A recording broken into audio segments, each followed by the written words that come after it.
అప్పుల బాధలు వెంటాడుతున్నాయా? అయితే 6 JVR వారి జాతిరత్నాలు ధరించండి. ఎలా ఉంది లైఫ్? మీ ఫస్ట్ చైల్డ్హుడ్ నుంచి మొదలుపెట్టి నాకు కొంచెం చెప్పండి, తర్వాత అన్ని వచ్చేస్తా ఫటాఫట్. ఆ చైల్డ్హుడ్ అందరిలాగానే బాగా నాటి. విజయవాడ పుట్టి పెరిగింది. నాటి కిడ్. అవునా? ఇప్పుడు చూస్తున్నారు కదా, ఎప్పుడు అంతే. నాకు ఎప్పుడు నవ్వుకోవాలి, ఎప్పుడు ఫన్గా ఉండాలి, ఎప్పుడు యాక్టివ్గా ఉండాలి, ఎనర్జెటిక్ గా ఉండాలి. అవసరం అయితే మస్కబ్ అని చూసారు కదా, కొంచెం తిని మరి ఎక్కడ ఫుడ్ దగ్గర లోటు రాకూడదు, ఎప్పటికప్పుడు ఎనర్జీని ఫ్యూల్ చేసుకుంటూ విపరీతంగా ఎనర్జీ ఇష్టం, ఎనర్జీ లెవెల్ ఎక్కువ, ఎక్కువగా ఉండాలి. యాక్టివ్. చిన్నప్పుడు కూడా అందుకే బాగా కొట్టించుకునేదాన్ని.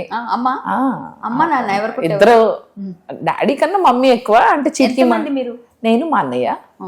సో బానే గుడ్ గుడ్ ఏమంటారు, చదువు బాగానే చదివాను. చదువు కూడా అన్నిట్లో ఉండేదాన్ని. విజయవాడ, అన్ని విజయవాడ. కామెడీకి ఏదో సరదాగా చెప్తా ఉంటా, అంటే కాలిఫోర్నియాలోనే పుట్టి పెరిగి ఉండడం వల్ల అక్కడే చదువుకున్నానని చెప్తాను.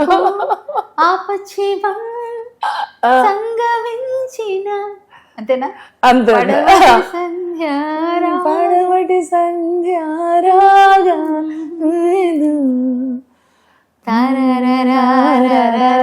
మీరు మళ్ళీ మంచి సింగరే మీరు. Very nice. మీరు అన్ని ఆల్ ఇన్ వన్ ఉన్నారు. Very nice. బట్ కళ్యాణి గారు, I have to complement you for one thing. నేను అప్పుడప్పుడు, అంటే మొన్న చూసాను, ఎవరి ఇష్యూలో చూసాను ఈ మధ్యన, బిగ్ బాస్కి వెళ్ళక ముందు. నేను అనుకున్నా, ఈవిడ ఇంత మంచి ఆవిడేంటి, ఇంత ఇన్నసెంట్ కూడా ఈవిడ, అసలు ఎలా నమ్ముతుంది, మాకు అన్ని తెలుస్తున్నాయి ఈవిడేంటి పాప. అంటే ఆడవాళ్ళంటే ఇష్టం, ఆడవాళ్ళకి సపోర్ట్గా ఈవిడ ఉన్నారు అలా అని చెప్పేసి అందరినీ ఇలా నమ్మేస్తున్నారేంటి. ఈవిడకి 2 రోజుల్లోనే తెలుస్తుంది అనుకున్నా, కరెక్ట్గా మీకు 2 రోజుల్లో తెలిసింది. అప్పుడు నాకు అమ్మయ్య ఫోన్లే ఆవిడకి తెలిసింది. But so sweet of you. Always మీరు ఒక వాయిస్ రేజ్ చేసి అంటే ఒక రిప్రజెంటేషన్ చేస్తున్నారు. Congratulations for that. You're doing an amazing job. Proud of you. Thank you so much. ఎవరు ఒకళ్ళు స్టాండ్ తీసుకోవాలమ్మా. తీసుకోకపోతే ఎవరు రాకుండా నాకేంటి, పక్కోళ్ళు చూసుకుంటారంటే ఎవరు వచ్చి మాట్లాడతారు, ఉంటారు. మీరు ఆడవాళ్ళ ఆనిముత్యంతో మా శేఖర్ భాష మగవాళ్ళ ఆనిముత్యం. ఎలా ఉన్నాడు శేఖర్ భాష? సూపర్ గా ఉన్నాడు. ఆయనకి నాకు కొన్ని పంచులు అక్కడ లోపల బాగా ఫుల్ వైరల్ అయినాయి. ఈ వ్యూ ఎలా ఉందంటే బాగుంది, బాత్రూమ్ వ్యూ కదా అంటే, ఆయన అన్నిటికన్నా బెస్ట్ వ్యూ ఏంటో తెలుసా? ఏంటి బాత్రూమ్ వ్యూ అన్న కాదు, ఐ లవ్ యూ అంట. ఫుల్ జోకులు. నేను భాష. మళ్ళీ బిగ్ బాస్ అదే కెమెరా దగ్గరికి వెళ్ళి, బిగ్ బాస్ మేము ఒక సీక్రెట్ టాస్క్ చేస్తాం, ఎవరైతే తెలుగు భాష కాకుండా అంటే వెంటనే శేఖర్ భాష, అది కూడా ఫుల్ వైరల్ అయింది. ఆయన జోకులతో మేము అందరం అయితే లోపలైతే హీజ్ వెరీ వెరీ ఎంటర్టైనింగ్. భాష నువ్వు ఉండాలి, భాష లోపల కొన్ని రోజు ప్లీజ్, నువ్వు కంగారు పడిపోయి. ఆయనకి అర్థం కావట్లా, అలగొక్కుంటూ పాపం ఇట్లా పిచ్చాయనలా తిరుగుతున్నాడు, సంత్రకాయ వేసుకున్నట్టు ఇటు ఇటు అటు. ఆ పండు కూడా సరిగ్గా తిన్నట్లా ఆయన, నువ్వు ఆడేవని చెప్పి. అమ్మో మామూలు టార్చర్ కదా పాప. అక్కడ ఉన్నప్పుడు నాకున్న ఫ్రెండ్స్ లో ఆయన, విష్ణుప్రియ, సీత, మేము ముగ్గురం బాగా చెల్లయ్యాం. ఆయన అయితే అసలు ఆయన వేసే జోకులకు మాకు అర్థమయ్యేది కదా, ఏం చెప్తున్నావు బాబు. నేను కూడా లోనకి వెళ్ళి వచ్చాను కాబట్టి అక్కడ సిచ్యువేషన్ లేదు. కాదండి, నేను ఒకటి అడుగుదాం అనుకున్నా. మీరు బిగ్ బాస్ షోకి వెళ్ళారు కదా, వెళ్ళి వచ్చాక మైలేజ్ ఎలా ఉంది మీకు? దానివల్ల అవకాశాలు ఏమైనా బాగా వచ్చాయా? అసలు ఎట్లా ఉండింది వెళ్ళి రావడం? యాక్చువల్ గా బిగ్ బాస్ కి నాకు ఫస్ట్ సీజన్ కి నేను సెలెక్టెడ్. బట్ నేను అప్పుడు రాజా ది గ్రేట్ సినిమా వల్ల చేయలేదు. 4th సీజన్కి వెళ్ళాను కరోనా టైంలో. సో కరోనా టైం ముందు 15 రోజులు మమ్మల్ని క్వారంటైన్ చేశారు, 16 days ఉంచారు. తర్వాత 14 days ఉన్నాను లోపల, నేను 14 days 15 days. సో ఏంటంటే వచ్చిన తర్వాత ఎప్పుడూ మనకి ఉన్న వెయిటేజ్ ఎప్పుడు తగ్గడం పెరగడం లేదు. మనం ఎప్పుడు, మీరు already you have a fame, but దానివల్ల కొత్తగా యాడ్ ఆన్ ఏం లేదు. బట్ చిన్న చిన్న పిల్లలందరికీ మీరు బిగ్ బాస్ 4 లో ఉన్నారు కదా అని అడుగుతున్నప్పుడు సంతోషం. నేను బయటకు వెళ్తే వాళ్ళు చూస్తున్నారు. ఇప్పుడు పెద్దవాళ్ళందరికీ నేను కొంతకాలం లేదు, ఇప్పటికీ కంటిన్యూ. నేను బిగ్ బాస్ 4 హిట్ సీజన్, బాగా హిట్. ఇప్పటి వరకు అయిన అన్నట్లు బిగ్ బాస్ 4 మీరు ఎక్కడైనా సెర్చ్ చేయండి, 4 హిట్ సీజన్. సో దాంతో మేమంతా గుర్తున్నాం. సో దాంతో నేనే సెల్ఫ్ గోల్ చేసుకొని బయటకు వచ్చాను. సెల్ఫ్ గోల్ అంటే నేనే సెల్ఫ్ నామినేషన్, నన్ను ఎవరు నామినేట్ చేయలేదు, నేనే నామినేట్ చేసుకొని బయటకు వచ్చా. ఆడియన్స్ బయటకు వెళ్ళిపోయిన తర్వాత నేను వంశవృక్షం చెప్పాను స్టేజ్ పైన, ప్లస్ హరికథ అన్ని చెప్పగా అయ్యో ఎంత ఇది. ఆ 2 days ముందు సూర్యకాంత్, నాకు నాలెడ్జ్ లేదు ఆ గేమ్ పైన.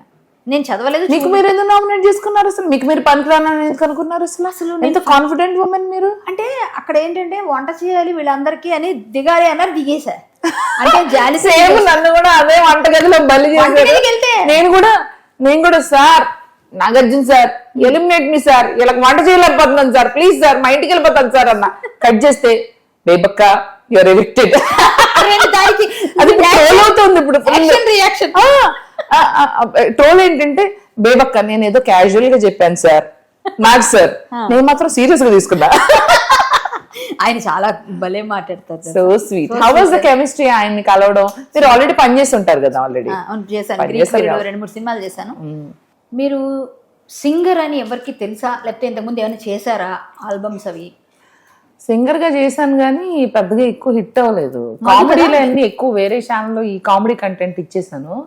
ఆ కామెడీ కంటెంట్ ఇచ్చి ఇంకా నాకు కామెడీగా చెప్పడం ఇష్టం లేక మామూలుగా చెప్తున్నా. కాదు, పాడాను. బేబక్క అనేది మీరు నేను పెట్టుకున్న పేరు. అది కూడా అడిగారు స్టేజ్ మీద. అడిగితే బెజవాడ బేబక్క ఏంటి ఆ పేరు అంటే నాకు నేనే పెట్టేసుకున్నాను సార్ అన్నా. అంటే ఏం లేదు, జనాలకి ఈజీగా క్యాచీగా ఉందా నేమ్ కాబట్టి తీసేసుకున్నారు, ఓన్ చేసుకున్నారు. అవును, మీరు కరాటే కళ్యాణ్ నేను పేరు నేను black belt, national 4 times national gold medallist. ఇప్పుడు నేను ఇంటర్వ్యూ మీకు కావాల్సినంత టైము ఎంత కావాలంటే అంత కంటెంట్ ఇవ్వకపోతే అమ్మ మరి మనం డేంజర్ లో పడే కథలాగానే కనిపిస్తుంది. మరి ఏముండదు ఏమన్నా మరి మన బాడీ గార్డ్స్ ఉన్నారు కదా, వాళ్ళని ఏమంటారు, బౌన్సర్లు తెప్పించు మరి. ఇక్కడ ఏదో మనకేదో చెత్త కొట్టే ప్రోగ్రామ్ లాగానే. అసలుకే ఆవిడకి జాకెట్ కూడా వీడియో కూడా కోపం వచ్చిందంట. కోపం వచ్చేసిందండి బాబోయ్, కోపం వచ్చేసింది. ఆవిడ కరాటే బ్లాక్ బెల్ట్ బయట తీయచ్చాం బాబోయ్. బ్లాక్ బెల్ట్ ఏ బెల్ట్ తీయని ప్రెసెంట్ అంత శాంతం ప్రశాంతం. ఫోన్లే తీయాలనుకున్నప్పుడు చెప్పండి, మీ దరిదాపులకి నేను రాను. మీ మీద తీయను నేను, ఎవరైనా ఆడవాళ్ళ మీద ఎక్స్ట్రాలు చేస్తే వాళ్ళ మీద. ఓకే గుడ్, చియర్స్ అయితే. ఇంతకీ మీరు అంటే ఎవరైనా ఇమిటేట్ చేయడం అంటే అందరిని ఇమిటేట్ చేయడం ఇష్టమా చిన్నప్పటి నుంచి, లేకపోతే? చేస్తా, నాకు కొంచెం వెరైటీగా అనిపిస్తే చేస్తా. లైక్ మోహన్ బాబు అంకుల్ చేశా కదా అవును ఇందాక, అండ్ దెన్ మంచు లక్ష్మిని, జయప్రకాష్ అంకుల్, వీళ్ళందరినీ చేయాలనిపిస్తుంది. యాందిరా అయ్యా ఏం చేస్తున్నా గబ్బునా గబ్బునా ఎలా ఏందిరా అబ్బి అండి, అది వెరైటీ. ఏందిరా ఏం చేస్తున్నా, పాలు పాలు బిసుగుతున్నా హెడ్ గారు, తున్నపోతుకు పాలే వత్తిరా నిన్ను గారి స్టేషన్ గా తీసుకుపోయి ఉతికితే పాలే పాలు. ఆడవాళ్ళు తక్కువ చేస్తారు ఇమిటేషన్, నాకు భలే నచ్చుతుంది మీ తాలకా ఇది. Thank you. సో మరి అదే ఎటకారం అంటే మరి ఆవిడ కరాటే బ్లాక్ బెల్ట్ తెస్తుందని భయపడిపోయి నేను ట్రాఫిక్ లో కూడా అటు ఇటు చూసుకోకుండా వచ్చేసాను. ఎల్బీ గారు అవును, మీ అన్నయ్య గారు కూడా మీరు రొట్టెయాలండి, మీరు ఆ బెల్ట్ సంగతి మర్చిపోవాలండి తప్పకుండా. మీ అన్నయ్య గారు కూడా, మా అన్నయ్యకి సంబంధం లేదండి, ఆయన అసలు యాంటీ సోషల్ అండి, నేనేమో సోషల్ అండి. అదేంటి మీ అన్నయ్య గారు? మా అన్నయ్య కూడా యాక్చువల్గా కానీ తను he's not a social butterfly. కామ్ వంశీ రాజ్, తను is a very good actor. తను 40-50 ఫిల్మ్స్ చేశాడు. వంగవీటి సినిమాలో కూడా చాలా మంచి క్యారెక్టర్ చేశాడు. వంగవీటి చలసాని వెంకటరత్నం క్యారెక్టర్, స్టార్టింగ్ లో చలసాని వెంకటరత్నం నరికేస్తారు కదా ఫాస్ట్ హాఫ్ అన్ అవర్ లో. Very good character. అండ్ ఈ మధ్యన కూడా ఎవరికి చెప్పొద్దు సినిమాలో heroine father role, very good role. And then Divi ఉంది, దివి ది రీసెంట్ ఫిల్మ్, అందులో తన ఫాదర్ టెర్రరిస్ట్ కి లీడర్. లంబసింగి లో కూడా టెర్రరిస్ట్ కి లీడర్ అన్నమాట. మంచి మంచి roles he does. He just doesn't socialize. కనపడ్డు, ఇంటర్వ్యూలో కనపడ్డు, మాట్లాడు, చాలా స్లో. నువ్వు కొద్దిగా చూపించాలి, నీలోని ఆ ఫైర్ ని చూపించాలన్నయ్య. మీరు కూడా రావాలన్నా, బయటికి రండి అన్నా. మా అన్న అనమాట, నాకంటే పెద్దోడు, రమ్మనండి. ఓకే చెల్లి, మీ చెల్లితో పాటు మీరు కూడా రావాలి.